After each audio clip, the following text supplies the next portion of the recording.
Hi, I'm Lesley Logan, and today we're doing semicircle on the reformer with you.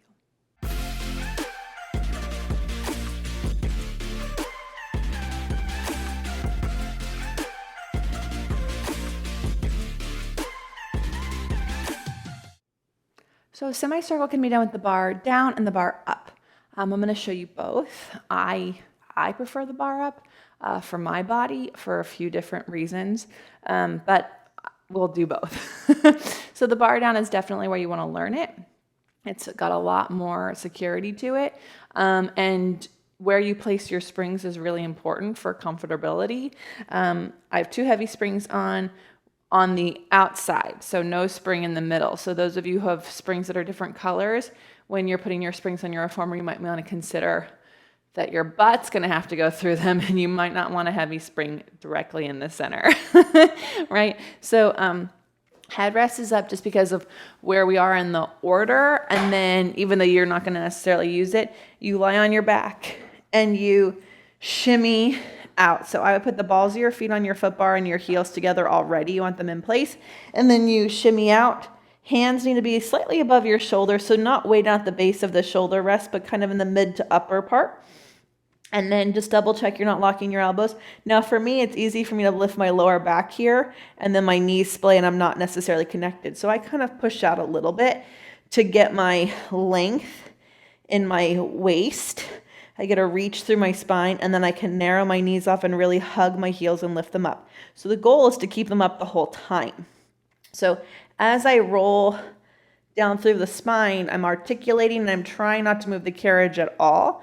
And then I press my hips through the springs, keeping my heels up. You can see that's really hard for me. And then I push out to about 90. A lot of people push out to a stopper or to the wheels. It's a bit too far. You want to actually be where you have to hold yourself up in suspension and keep everything still as you lift your hips. And then you come in, and for me, I can't let the carriage push me in because I'll go into my back and then lose my two-way stretch. So I stop right about there, and then again, heart first, ribs first, trying to limit how much the carriage moves. I roll my hips through, I press out, and then I roll my hips up, and I come in. The reverse is out, keep everything still as I roll through, come in. I don't let the springs close me though, because remember, I'll get stuck, so I have to articulate, reach my tailbone past my knees, and come all the way in.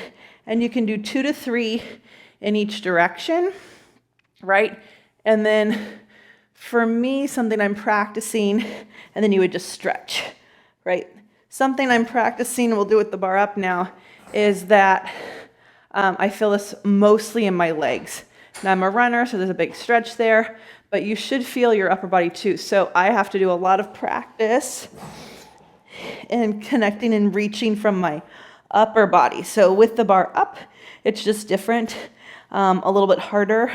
You keep everything up, and then you have a little more space to articulate. So for me, my body likes it, but I have to practice on reaching through my arms so I don't just feel it in my legs, right? So you can see, same exercise, just a little different range of motion, bit more of a challenge, harder to keep the heels up even here. And then again, the more I could reach through my upper body, the less my legs will be on fire, and the more I might enjoy this exercise. I will say the stretch at the end is lovely. When you do it, just know that your quads will want to avoid it, so the knees will splay. So just try to narrow them off and then reach your tailbone long. You'll get a really nice stretch. It's lovely because what comes after a semicircle, you're going to want lots of connection to your seat, lots of connection to your upper back, and so you can do some of the bigger back bends, some of the even like less big exercise, but just ones that require that full body and complete open front of the hip and strengthen the back of the leg.